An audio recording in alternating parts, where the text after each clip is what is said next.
Welcome to Clinical Conversations. I'm your host, Joe Elia. Dr. Eric Rubin, a specialist in infectious diseases, took over the reins of the New England Journal of Medicine as its editor-in-chief about a year ago. He had just enough time to settle in before, the biggest pandemic in a century arrived. He's kindly agreed to take part in what's planned as a conversational survey of the editors of the principal medical journals about their takes on COVID-19. These chats won't focus so much on the clinical science of the pandemic as much as its broader effects. In addition to editing the journal, Dr. Rubin is an associate physician at Brigham and Women's Hospital and a professor in the Department of Immunology and Infectious Diseases at the Harvard T.H. Chan School of Public Health. Welcome to Clinical Conversations, Dr. Rubin. Thanks, Joe. These have been strange times for medical journals, haven't they? They sure have. I don't have much of a basis for comparison, but as far as I can tell, this is pretty unusual. Yeah, I mean, how is the journal doing? You're all working in isolation. You're not up on the top of the Countway Library on Shattuck Street these days, are you? Yeah, that's right. We're all shut down. Although I must say it's worked out pretty well to have people working from home. Yeah. I suspect that, like a lot of businesses, we're going to find that we don't have all that many people in the office when we finally do get back. I remember from years ago a kind of bustling newsroom feeling at the journal offices, and you would have these conversations in the corridor like, this thing just came in, you should take a look at it, but you really can't do that over Zoom so readily, can you? Yeah, I think that's right. It's not as if we haven't lost something. I think it's so much easier for people to walk in and out of each other's offices with questions or ideas or here's does something cool. So we missed that, and I'm hoping that we recapture that. But on the other hand, there's a lot of just get the work done stuff that people can do very efficiently at home. More efficiently. Yeah, when I was there, people would say, well, how often does the journal come out? And I would say every damned week. It's relentless. It's kind of relentless. Yes. So have you been inundated with research reports? We have. Now, I will say it's gotten a lot better, but at its peak, we were getting more than 200 manuscripts a day, 7 days a week for a while, just on COVID-19, on top of really a pretty normal volume otherwise. Yeah, my gosh. So electronics have helped you distribute that workload, I guess, but that's a lot of reviewers to find.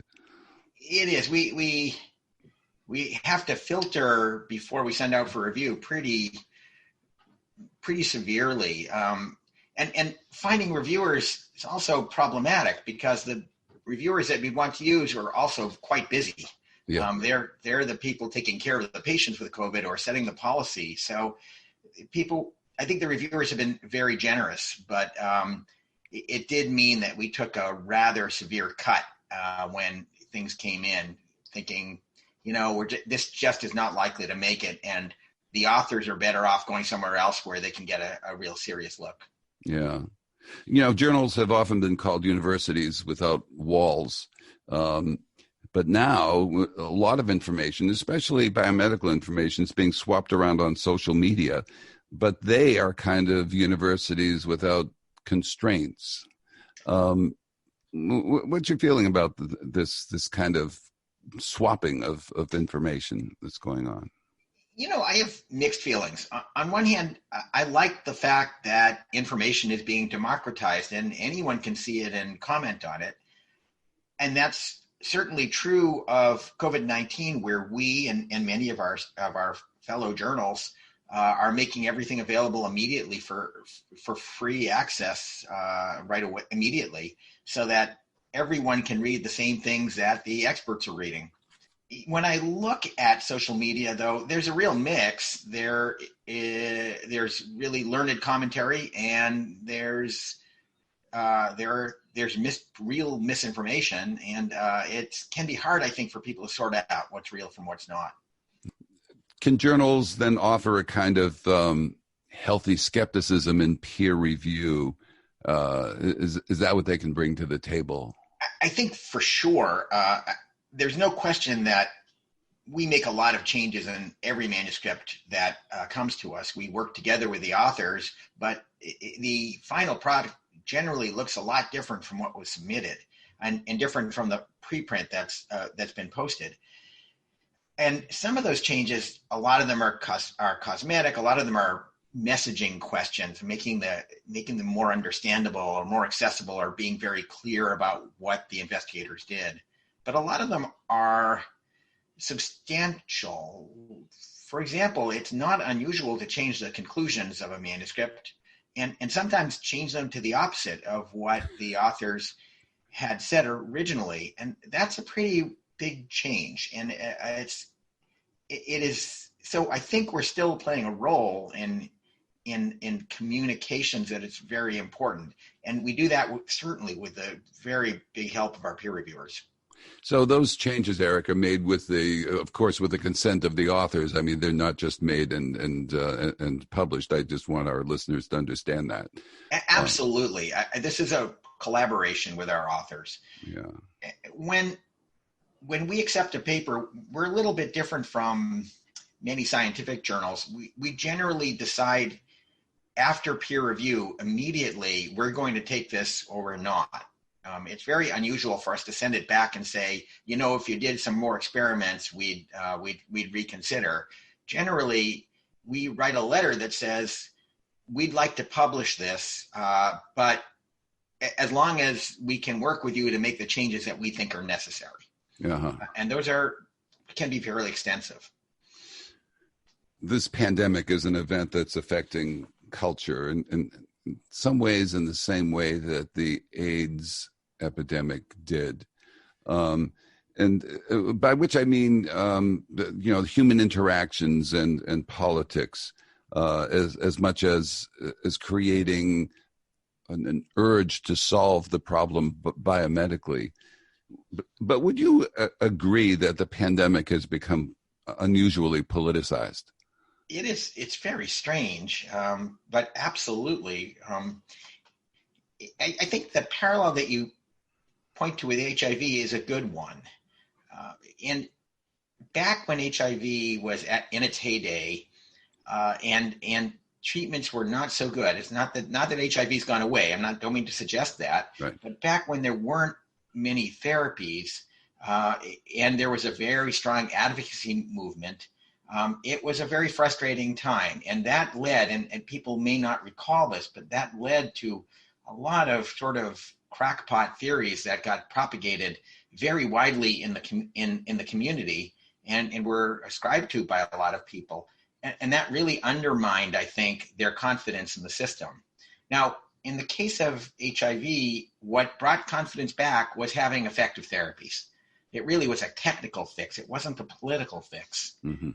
Now we're in an even more difficult situation, I think, because our most effective means for controlling the virus are simple.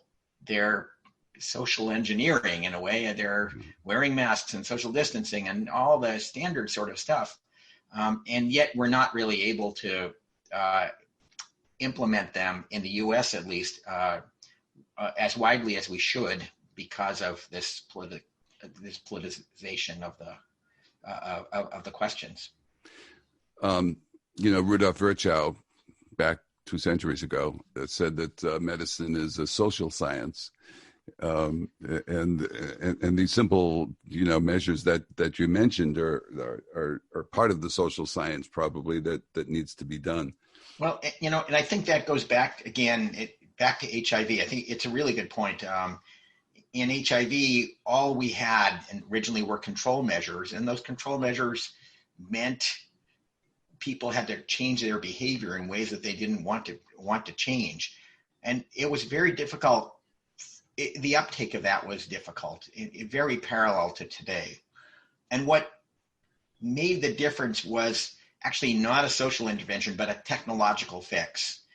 And I think once again, we've come to rely on technology. That we're incredibly reliant right now on the idea that a vaccine will be successful. Speaking of HIV, when I was at the Journal a long time ago, it's in the Shattuck Street offices, we had a telephone call from Michael Gottlieb in Los Angeles in 1981, and I happened to be the senior person in the office at the time. I think Bud Relman was off on one of his trips, and he said, "Gee, I've got 4 cases. How soon how soon can you publish an article?" And I said, well, 3 to 5 months is what we've got. So I said, what is it? And he said, well, it's this kind of infections thing that's predominantly among gay men. And I said, do you think it's a public health problem? And he said, I do. And I said, go to MMWR and submit it there. And he did. And the next day, Bud Relman was back, the editor of the Journal in those days. And he called Gottlieb and said, yeah, go to MMWR and we'll publish the whole thing later. And we did in, I think, December, like something like 6 or 8 months later, we published his article. So, I mean, Randy Schultz in his book, And the Band Played On, says, the Gottlieb went to the Journal and the Journal poo-pooed it, but it's not true. It makes and the Journal had the first report, I have to say, in a medical journal of HIV back then. Technology is better now, so that we can publish things much more rapidly, and we can get them out online instead of in print, like we had to do back then. But it still requires people. And that is still the resource that's most difficult for us. We put a lot of hours into every article, and we're still putting in the same hours. They're just compressed into a weekend. Yeah. Early in the pandemic, the Journal published a letter about asymptomatic pre-symptomatic transmission, for which it got some criticism. It turns out that it was correct. The letter was correct. But that you're on the firing line a lot, aren't you? As the editor, you can be accused of saying, "Oh, the Journal is trying to be first," and it's not always. That's. Yeah. I think that's right, and I think we should be criticized when we make mistakes, and we should act to try to rectify those.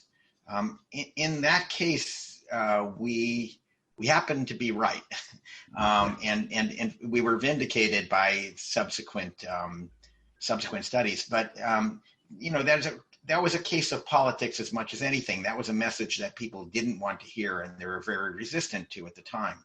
It's no surprise that the biggest subsequent issues in general in medical journals have been about hydroxychloroquine, which has a very faithful following.